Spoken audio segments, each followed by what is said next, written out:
ഗുരുവായൂർ തെരഞ്ഞെടുപ്പിൽ വീണ്ടും വർഗീയത ആളിക്കത്തിക്കാനായി ഗോപാലകൃഷ്ണൻ രംഗത്ത് എത്തിയിരിക്കുന്നു എന്ന് തോന്നിയിട്ടുണ്ടോ? കാരണം അദ്ദേഹം പുതിയ തന്ത്രവുമായി രംഗത്ത് എത്തിയിരിക്കുകയാണ്. ഗുരുവായൂർ മുന്നേ MLA മാരുടെ പേരും വിവരവും സഹിതം പറഞ്ഞുകൊണ്ട് ഇനി അടുത്തത് ആര് എന്നുള്ള ഒരു ചോദ്യമാണ് അദ്ദേഹം നല്ല ചോദിച്ചത്. രസമുള്ള ഒരു പോസ്റ്റർ അത് ഞാനത് ശ്രദ്ധിച്ചായിരുന്നു കേട്ടോ. നല്ലൊരു ഹോൾഡിങ്സ് ആണ് അതിനകത്ത്.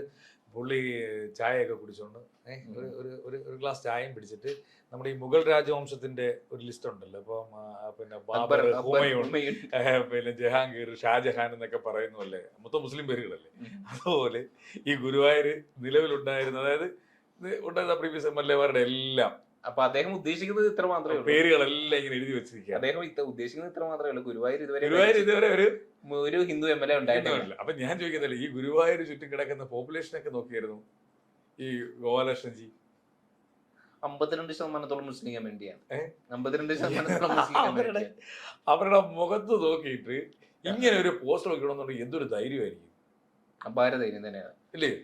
നരേന്ദ്രമോദിക്കും അമിത്ഷായ്ക്കും കഴിയാത്ത ധൈര്യം. 52% മുസ്ലിം പോപ്പുലേഷൻ ഉള്ള സ്ഥലത്ത് കൊണ്ടുവന്നേ വെച്ച് ഈ ഗുരുവായൂരപ്പന്റെ മുന്നിൽ കദളിപ്പഴം അങ്ങനെ അവിടെ കൊണ്ട് നിർന്നിട്ട് പറഞ്ഞു, ബാക്കി ആർക്കും ഇവിടെ കയറാക്കൊത്തില്ല, വെക്കാനും ഒക്കത്തില്ല, അതുകൊണ്ട് എന്നെ അങ്ങ് അനുഗ്രഹിച്ചേക്കണമെന്ന്.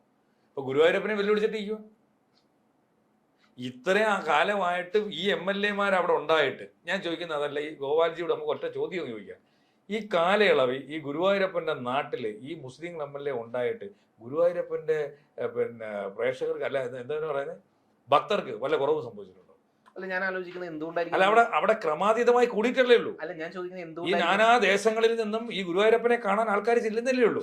അപ്പോൾ അവിടുത്തെ ഈ മുസ്ലിം MLA-മാര് വിചാരിച്ചായിരുന്നെങ്കിൽ അവിടെ ഒരു മോശം സ്ഥലമാക്കി മാറ്റിക്കൂടായിരുന്നോ? അല്ല, ഞാൻ ചോദിക്കുന്നത് അവിടെ ഒരു മെക്ക പോലാക്കി അവിടെ വേറെ ആരും വരണമെന്ന് തീരുമാനിക്കുന്നില്ലായിരുന്നു. അല്ല, ഞാൻ ചോദിക്കുന്നത് എന്തുകൊണ്ടായിരിക്കും ഗുരുവായൂരപ്പൻ ഇത്രമാത്രം ചൈതന്യം നിലനിൽക്കുന്ന ഒരു സ്ഥലമാണല്ലോ അത്. ആ. അപ്പൊ എന്തുകൊണ്ടായിരിക്കും ഈ മുസ്ലിം MLA-മാർ ഇങ്ങനെ നിരന്തരം കടന്നുകൂടി വരുന്നത് ഗുരുവായൂരപ്പൻ തടയാതിരുന്നത്?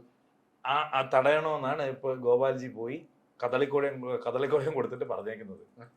അവസാനിപ്പിച്ചേക്കണം, ഞാൻ ബോർഡ് വെച്ചിട്ടുണ്ട്, നിങ്ങൾക്ക് കാണാവുന്ന പരുവത്തിലാണ് വെച്ചേക്കുന്നത്, ആ പേരുകൾ മൊത്തം വായിച്ചു നോക്കും. കാരണം ദൈവത്തിന് ഇത് കാണുന്നില്ലല്ലോ, നമ്മൾ ചെന്നാലേ കാണുന്നുള്ളൂ. ഞാൻ പറയുന്നത് BJP നടത്തിയിട്ടുള്ള ഏറ്റവും മികച്ച പ്രചരണം ഇദ്ദേഹത്തിലൂടെയാണ് കേരളത്തിൽ, അല്ലെ? പക്ഷെ എന്ത് പറഞ്ഞാലും ഒരു ക്ലാസ് പോസ്റ്ററിംഗ് ആണത്. നല്ല ഒന്നാം തരം. ഇവിടെ സംസ്ഥാനം ഒട്ടാകെ മുഖ്യമന്ത്രി LDF അല്ലാതെ ആരും ഇല്ല തേങ്ങാന്നൊക്കെ പറഞ്ഞു വെച്ചിട്ടുണ്ട്. ആരും ശ്രദ്ധിക്കുന്നില്ല, ആരും. പക്ഷെ പോസ്റ്റർ നല്ല ഒന്നാം തരം ലെവലിൽ അടിച്ചു വെച്ചിട്ടുണ്ട് അവിടെ.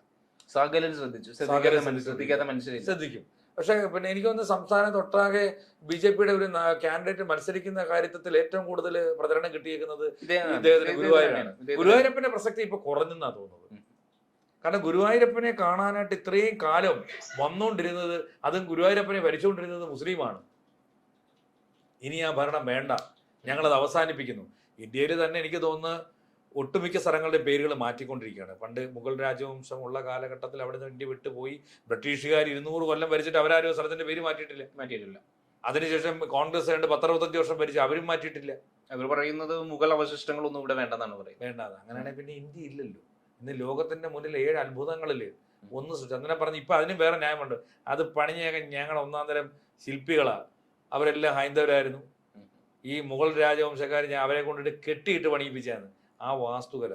എന്നാ പിന്നെ ഇവരും പണിയിട്ട് അവരിരുന്ന സമയത്തല്ലേ ഇവിടെ ഈ നിർമ്മിതികളെല്ലാം നടന്നിട്ടുള്ളത്. ഇത് ചരിത്രപരമായിട്ട് നമ്മൾ ഗോപാലകൃഷ്ണന്റെ വാദത്തോട് പരിശോധിക്കുമ്പോൾ നമ്മൾ മനസ്സിലാക്കുന്നത് പൊന്നാനി ഒരു മുസ്ലിം ഭൂരിപക്ഷ പ്രദേശമല്ലേ, 50% മുസ്ലിം വോട്ടുള്ള പ്രദേശമല്ലേ പൊന്നാനി. അതെ. പൊന്നാനിയുടെ MLA ആരാണ് ഇപ്പൊ അവിടെ? കഴിഞ്ഞ പ്രാവശ്യം നമ്മുടെ ശ്രീനിവാസൻ സ്പീക്കറായിട്ടിരുന്ന ശ്രീരാമകൃഷ്ണൻ നന്ദകുമാറായിരുന്നു. അവിടെ തന്നെ പ്രശ്നമൊന്നുമില്ല. അല്ല, അപ്പൊ അതാ ഞാൻ ചോദിക്കുന്നത്. അപ്പൊ അങ്ങനെയാണെന്നുണ്ടെങ്കിൽ ഗോപാലകൃഷ്ണൻ പറയുന്ന ഐഡിയ വെച്ചിട്ടാണെന്നുണ്ടെങ്കിൽ അവിടെ മുസ്ലിം MLA വരേണ്ടതല്ലേ?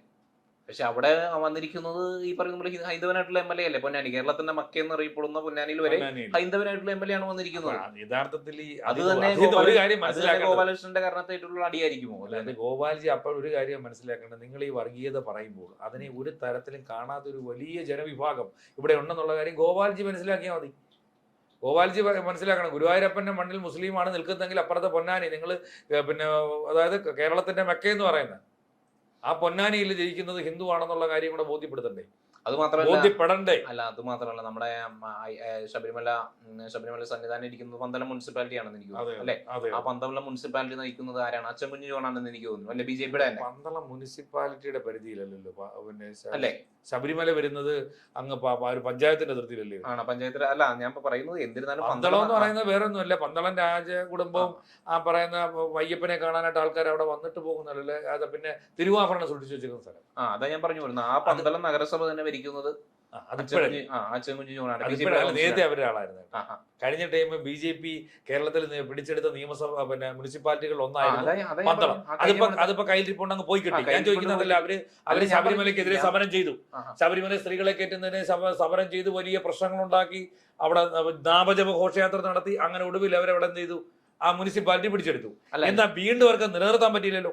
അല്ല അത് മാത്രമല്ല, പിടിച്ചെടുത്തപ്പോഴും എന്തുകൊണ്ടാണ് ഹൈന്ദവനായിട്ടുള്ള ഒരാളെ ചെയർമാനാക്കാതിരുന്നത്? അവിടെ ചെയർമാനായിട്ടുള്ളത് ഈ വ്യക്തിയായിരുന്നു. അവര് പിടിച്ചിരിക്കുമ്പോ അങ്ങനെയായിരുന്നു. അല്ല കഴിഞ്ഞ കൊല്ലത്തെ BJP ആ ഒരു മുനിസിപ്പാലിറ്റി പിടിച്ചിരുന്നപ്പോൾ അവിടുത്തെ ചെയർമാനായിട്ടുള്ളത് അച്ചൻകുഞ്ഞു ജോണായിരുന്നു. ബിജെപിയുടെ തന്നെ. ഇന്നും നമ്മൾ ആ പന്തളം ആ നിയമസഭ ഈ പറയുന്ന നിയമസഭ ഏരിയയുമായി ബന്ധപ്പെട്ട് അവിടുത്തെ കാൻഡിഡേറ്റ് ആണ്. അങ്ങനെയാണെങ്കിൽ ആ ഒരു കാര്യം ഉണ്ടല്ലോ, പിന്നെ PJ കുര്യൻ മത്സരിക്കുന്ന ഇവിടെ ഒരു മന്ത്രി ഉണ്ടല്ലോ കുര്യൻ, BJPയുടെ വർഗീസ് കുര്യൻ. അദ്ദേഹം ജോർജ് കുര്യൻ കാഞ്ഞിരപ്പള്ളിയിലാണ് മത്സരിക്കുന്നത്. അത് മത്സരിക്കുന്ന എതിർ സ്ഥാനാർത്ഥി ആരാ? ജയരാജ്. ഡോക്ടർ ജയരാജ്. കാഞ്ഞിരപ്പള്ളി ആരുടെ ഭൂരിപക്ഷ മേഖലയാണ്? അതെ, ക്രിസ്ത്യൻ ഭൂരിപക്ഷം. അവിടെ കൊണ്ട് നിർത്തി എന്തിനാ? ഇനി ജയരാജിനെ ആരും ജയിപ്പിക്കരുത്. ഞാൻ മന്ത്രിയാണ്. പിന്നെ മാത്രമല്ല FCRI നിയമങ്ങൾ അതുകൊണ്ടല്ലേ, മറ്റേ ആ ഫണ്ടിന്റെ അല്ലെങ്കിൽ ക്രിസ്ത്യൻ ഭൂരിപക്ഷ മണ്ഡലമാണ്. അതുകൊണ്ട് പറയുന്ന പോലെ ജോർജ് കുര്യൻ ജയിപ്പിക്കണം. അത് മാത്രമല്ല NSSന്റെ കേന്ദ്രം ഇരിക്കുന്ന NSS ആസ്ഥാനം ചങ്ങനാശ്ശേരിയാണല്ലോ. ചങ്ങനാശ്ശേരി മണ്ഡലമാണല്ലോ. അവിടെ വിജയിക്കുന്ന ആരാണ്? അവിടെ മുസ്ലിം അല്ലേ? അല്ല അവിടെ അവിടെ സ്വാഭാവികമായിട്ട് നായർ പോപ്പുലേഷൻ ഉള്ള മേഖലയാണ്. അവിടെ വിജയിക്കുന്ന ആരാണ്? ക്രിസ്ത്യൻ. ചങ്ങനാശ്ശേരി ഏറെക്കുറെ സ്ഥലങ്ങളെല്ലാം അങ്ങനെ തന്നെ. അപ്പോ ചങ്ങനാശ്ശേരി.